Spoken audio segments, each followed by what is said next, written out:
It's time for QB1 with Crissy Froyd. We're talking about the Atlanta Falcons and Marcus Mariota, who, as of this taping, Crissy, was most recently named the starter. So this is their guy moving forward, heading into the season. And I think Mariota was maybe considered something of a reclamation project, high upside potentially, if he could step into this role and make something happen. And now the Falcons have said, you know what, we're going to give him a shot. But when you think about the kind of quarterback that he is and the team that the Falcons have built around him, what are your thoughts on Mariota and his strengths and weaknesses heading into the season as the starter in Atlanta? Yeah, there's kind of, from the national media at least, kind of seems to be this bleak outlook on where the Falcons are headed for this season. So that's going to be a team to watch on whether or not that ends up really being the case. But this is a quarterback that really, for Tennessee, I covered the Tennessee Titans for about, 5 years.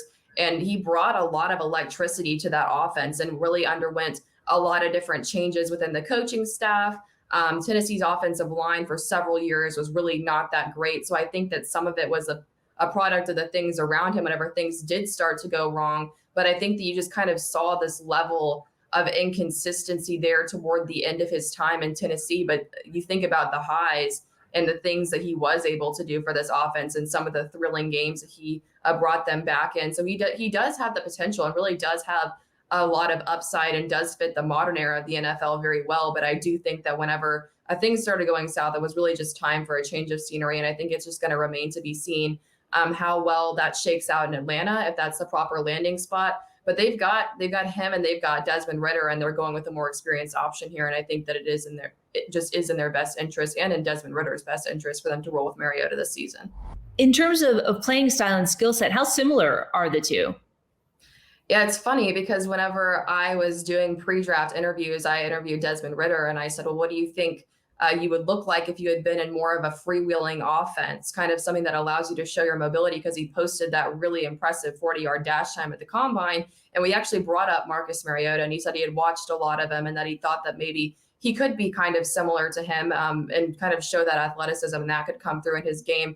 And then sure enough, they end up on the exact same team after that. So that was really interesting. So I do think there's a lot of similarities in their game. I don't think they're the exact same quarterback, but I think that we are going to see kind of those similarities shine through as time goes on, as we continue to watch them in camp, especially now that Desmond Ridder is in a position where potentially in the future he could be perceived as a lot more of an athletic quarterback as opposed to kind of the game manager-ish label that he took on in Cincinnati.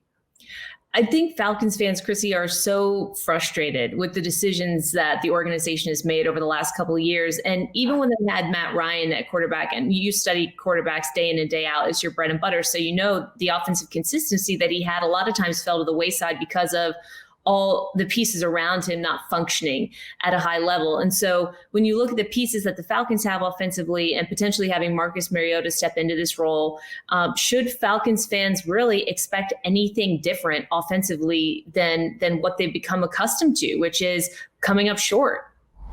Yeah, I think there is a little bit of frustration and especially just even looking at this quarterback situation. They let Matt Ryan go, and then you have a quarterback that's trying to experience a career resurgence, and then you have a quarterback that's brand new. And so there's a lot of question marks as to how do they fit into this system in the first year, and are they going to pan out? And I think that Marcus Mariota, and the way that he pairs with a team like this, it looks pretty decent on paper. And I think that he has more mobility and is better athletically when it comes to having to do things on his own when you have a team that the rest of the pieces are not always up to par. So I do think that he can kind of get around some of the issues in a way that maybe Matt Ryan couldn't. But I also think equally there's no guarantee that he's going to be as strong and consistent of a passer as Matt Ryan was, which was really, in my opinion, never fully appreciated in Atlanta. Does Marcus Mariota have a long-term future, do you think, in Atlanta? I think that's going to depend just on how he performs this season. If he comes out and he's great and the Falcons feel like this is a guy they can roll with, then sure. And maybe Desmond Ridder ends up being the backup for longer than we thought. But I do think that Desmond Ridder is kind of waiting in the wings and is someone who was really impressive in the pre-draft process. And I think that it wouldn't take them terribly long to kind of pull the trigger on him and Marcus Mariota starts to struggle. It's great stuff on QB1 with Crissy Froyd. Crissy, thanks.